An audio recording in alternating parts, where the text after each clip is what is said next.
Subscribe to my channel and hit the notification bell for more credit information. Hey everyone, I hope you guys are doing well. I wanted to bring you a video on this Credit Karma lawsuit by the FTC.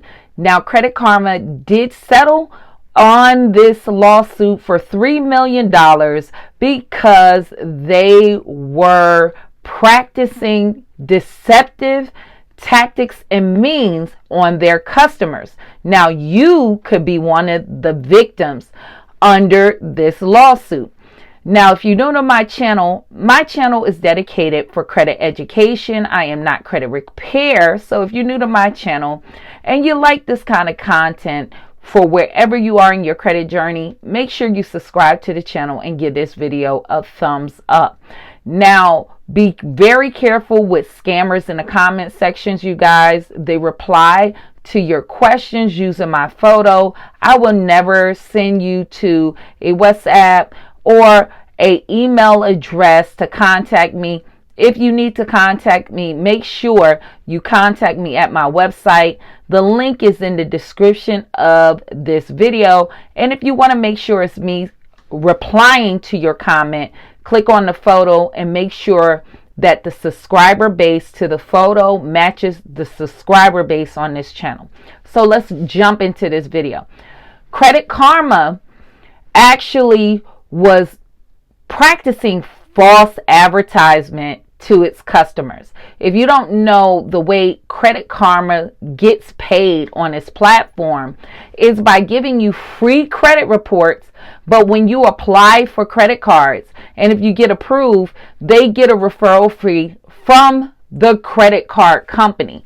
So what Credit Karma was doing starting 2018 up to 3 years after 2021, telling customers they were pre-approved and they had a 90% odds of getting that credit card if they applied for the card. But it was not true. They wanted to get high volumes of people to apply because the more people that get approved, the more it leads from pay to them and their platform. So they were caught doing this violation because it was not even correct. The majority of people that were applying was not 90% approved, and Credit Karma was putting that in writing themselves, trying to trap and bait people to apply for these credit cards to help their bottom line. But when customers went to apply, they got denied, and it caused a hard inquiry, decreasing the customer's credit scores. So if you follow my information on this channel, you already know a hard inquiry can make your credit score drop from 3 to 5 points. So when the complaints got put in, Credit Karma was found guilty and they chose to settle with the FTC on this. So if you feel like you're a victim, at least you don't have to worry about this, because the FTC is working with Credit Karma to identify victims, so you don't have to make a step to apply if you feel like you are a victim. They will be contacting you. Now, they did not disclose how much each individual would receive if they were identified as a victim by their unfair practices.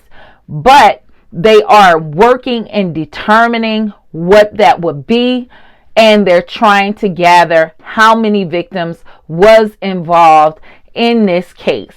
So hopefully, if you are a victim, you will be receiving some level of compensation. But always be aware, you guys, Credit Karma is not the most accurate. I still wouldn't trust them in that category.